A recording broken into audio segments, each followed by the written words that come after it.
Now first numerical is एक reaction है आपके पास, ammonia react with oxygen to form nitric NO and water molecules.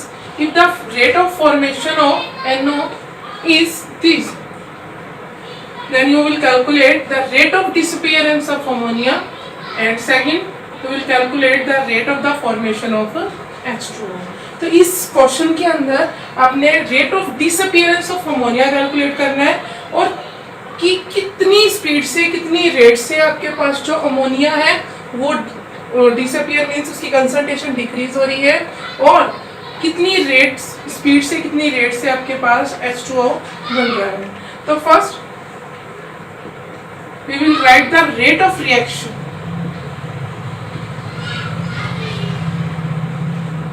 Rate of reaction of this reaction is minus 1/4 change in the concentration of reactant with respect to time, minus 1/5 change in the concentration of reactant with respect to time, or change in the concentration 1/4 change in the concentration of product with respect to time, and 1/6 change in the concentration of H2O with respect to time.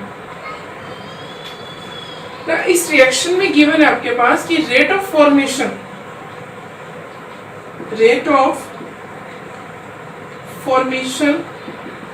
Of NO is equal to 3.6 into 10⁻³ mole per litre per second. आपको ये पता है कि जितनी speed से NO बनेगा उतनी ही speed से क्या होगा आपके पास NH3 डिक्रीज होगा. या फिर आप यहाँ से ले सकते हैं, जब आपको NO की कंसंट्रेशन रेट के बारे में, रेट ऑफ फॉर्मेशन पता है, तो आप ये लिख सकते हैं rate of formation of NO is equal to rate of disappearance of NH3. ये इक्वल होता है. तो यहाँ पे अगर हम देखें, आप इसे भी लिख सकते हैं. अगर हम ये देखें, इन दोनों को अगर हम इक्वल रखें, इन दोनों को अगर आप इक्वल रखते हैं तब भी आपके पास, तो फर्स्ट क्वेश्चन है कि rate of calculate the rate of disappearance of NH3, वो कितना आएगा 3.6 into 10⁻³ मोल पर लीटर पर सेकेंड.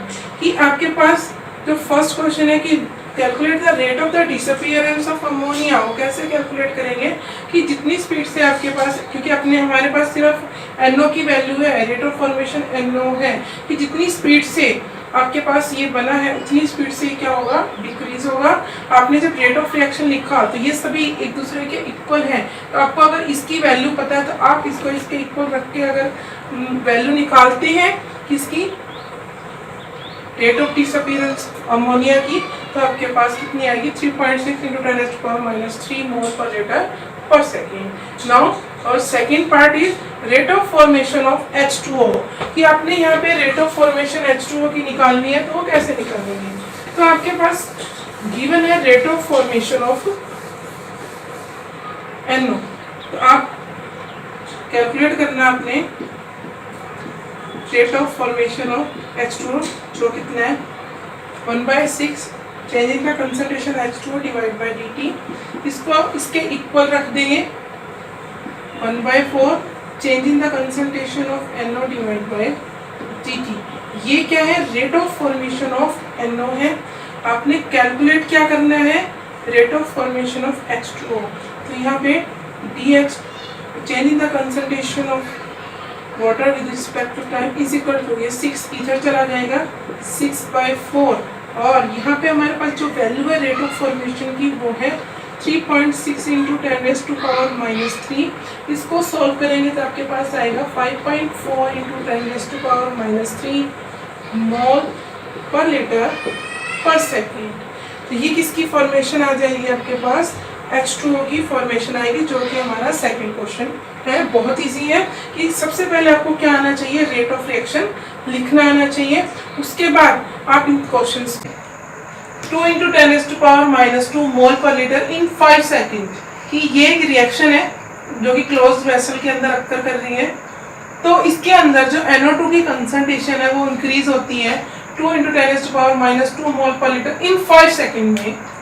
तो calculate the rate of reaction क्या होगा and rate of change of concentration of N2O5 क्या होगी। First we will calculate the rate of reaction.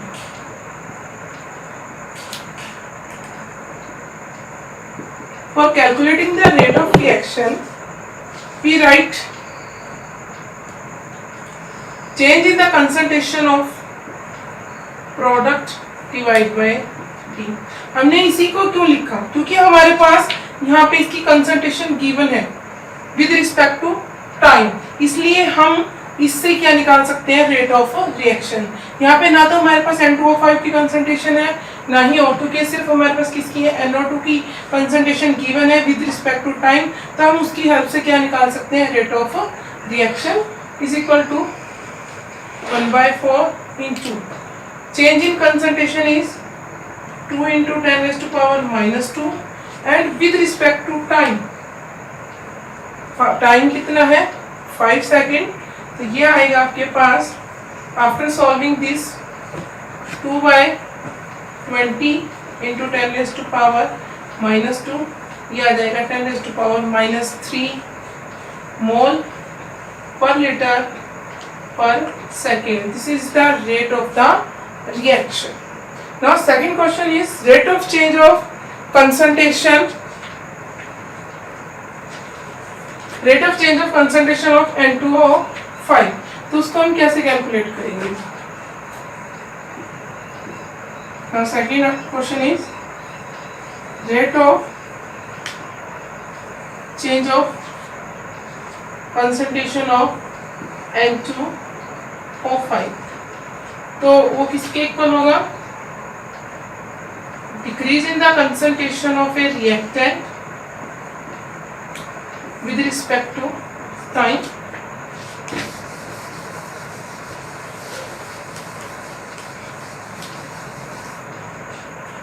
और ये किसके इक्वल होगा? 1/4 decrease in the concentration of increase in the concentration of product with respect to time के equal होगा। आपने calculate क्या करना है कि आपके पास जो N2O5 की कितनी कंसंट्रेशन चेंज होती है। तो आप इस 2 को इधर ले जाएंगे माइनस,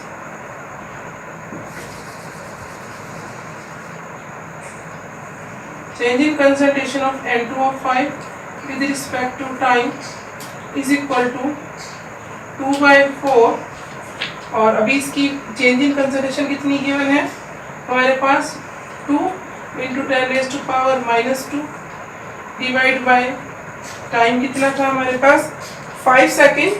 टाइम हमारे पास 5 सेकेंड है, यहाँ पे हमारे पास टाइम कितना है 5 सेकेंड। नाउ हम जब हम इसको सॉल्व करेंगे तो ये आएगा हमारे पास,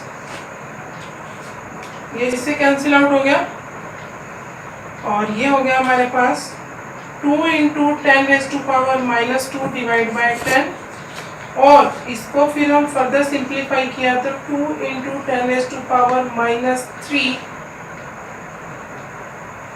मोल per litre per second. Now इस क्वेश्चन के अंदर आपके पास 2 क्वेश्चन है कि रेट ऑफ रिएक्शन, अपने रेट ऑफ रिएक्शन निकाला, किसकी कंसंट्रेशन यूज की, यहाँ पे हमने प्रोडक्ट की कंसंट्रेशन यूज की है विद रिस्पेक्ट टू टाइम। तो उससे क्या निकालते हैं हम रेट ऑफ रिएक्शन। उसके बाद आपने क्या निकालना है rate of change of concentration of N2O5। तो rate of change of concentration of N2O5 कि कितनी इसकी कंसंट्रेशन चेंज हुई वो किसके इक्वल होगी कि कितनी इसकी इंक्रीज हुई है उसके इक्वल होगी। दोनों को हमने इक्वल रखा, उसके बाद हमने सॉल्व किया तो आपके पास क्या आ जाएगा कि कितनी negative sign indicate the decrease in the concentration of reactant is equal to 2 into 10⁻⁻³ mole per litre per second. Yes, our next topic is dependence of rate on the concentration of the reactant, कि कैसे rate of reaction depend करता है concentration of reactant पे। इसको हम समझेंगे by the help of the law of mass action.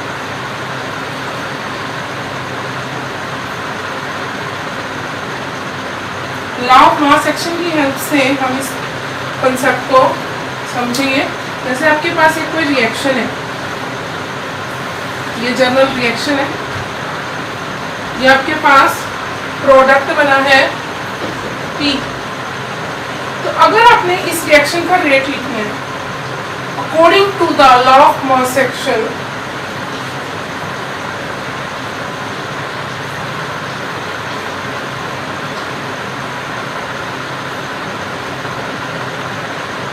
rate of the chemical reaction at a given temperature is directly proportional to the molar concentration of the reactant raised to the power of the stoichiometric coefficient। ये आपके पास according to this law the rate of the chemical reaction at a given temperature is directly proportional to the product of the molar concentration of the reactant raised to the power of its stoichiometric coefficient। Then अगर आप proportionality का sign हटाते हैं तो यहाँ पे आएगा K is known as rate constant। K क्या है आपके पास? rate constant है।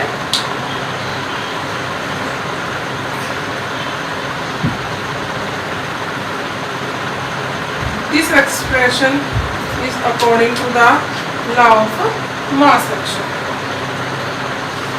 but according to the rate law के according, rate law is the expression which express the rate of the chemical reaction is directly proportional to the product of the molar concentration of the reactant and raised to the power of may or may not the same stoichiometric coefficient in the given balanced chemical equation। means according to the rate law कहते हैं कि ये जो stoichiometric coefficient यहाँ पे given है, ये may और may not दोनों हो सकते हैं, कि यही सेम पावर में ये भी जा सकते हैं और इसके अलावा कुछ और भी हो सकते हैं। मीन्स जो रेट लॉ है वो एक्सपेरिमेंटल है, एक्सपेरिमेंटल व्यूज पे डिपेंड करता है, जबकि जो आपका लॉ ऑफ मास एक्शन है ये डिपेंड करता है, थ्योरेटिकल कंसेप्ट है, जबकि आपके पास जो रेट लॉ है वो कैसा कंसेप्ट है? एक्सपेरिमेंटली कंसेप्ट है ये रेट लॉ। ये किस पे डिपेंड करता है? एक्सपेरिमेंट के ऊपर ये depend.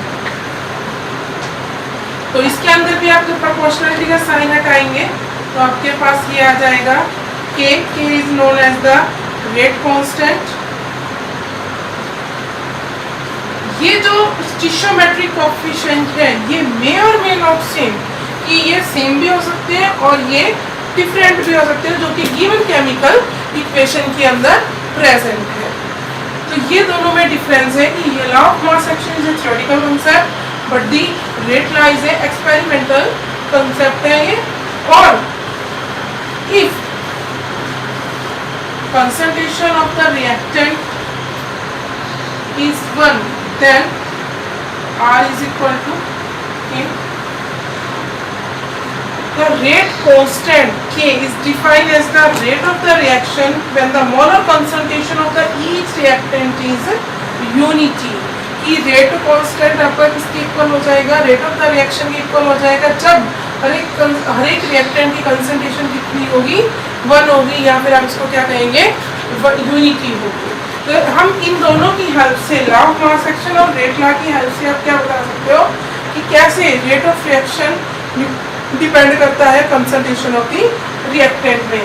Again law of mass action के अकॉर्डिंग जो आपको यहाँ पे स्टिक्योमेट्रिक कोएफिशिएंट दिखाई दे रहे हैं वही पावर में जाएंगे, जबकि रेट लॉ के अकॉर्डिंग जो आप मे और मे नॉट सेम, ये यही सेम पावर में जा सकते हैं या इनके अलावा कुछ और भी हो सकते हैं ये stoichiometric coefficient. Now next is the characteristic of the rate constant. कि यहाँ पे जो आपने रेट कांस्टेंट पढ़ा है उसकी मेन फीचर्स, मेन कैरेक्टरिस्टिक क्या है?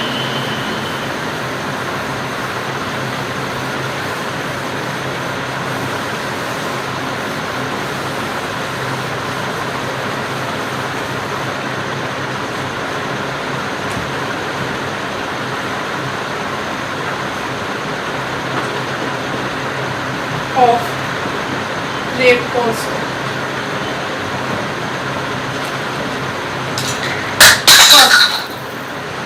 First is characteristic of the rate constant. Greater the value of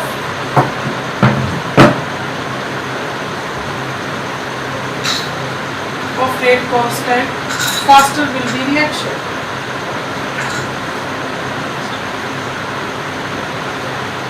जितनी ज्यादा वैल्यू होगी रेट कांस्टेंट की उतनी ही रिएक्शन क्या होगी? Fast. Second, each reaction has definite value of rate constant. सभी रिएक्शन की अपनी अपनी अलग एक डेफिनेट वैल्यू होती है रेट कांस्टेंट की. Now third, rate constant does not depend on the concentration of the reactant.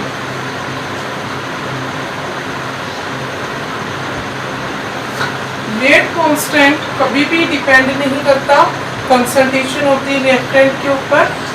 Fourth is the value of rate constant is increases for the same reaction. The value of the rate constant is changed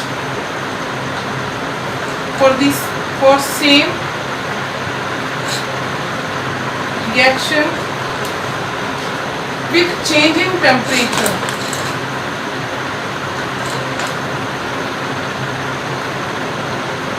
जैसे जैसे temperature change होता जाता है वैसे वैसे आपके पास rate constant की value भी क्या होती जाएगी? चेंज होती जाएगी. Now unit of rate constant is depend on the order of the reaction. सभी रिएक्शंस के लिए K की रेट कांस्टेंट की जो यूनिट है वो क्या होगी? डिफरेंट. वो किस पर डिपेंड करेगी? ऑर्डर ऑफ द रिएक्शन पर डिपेंड करेगी.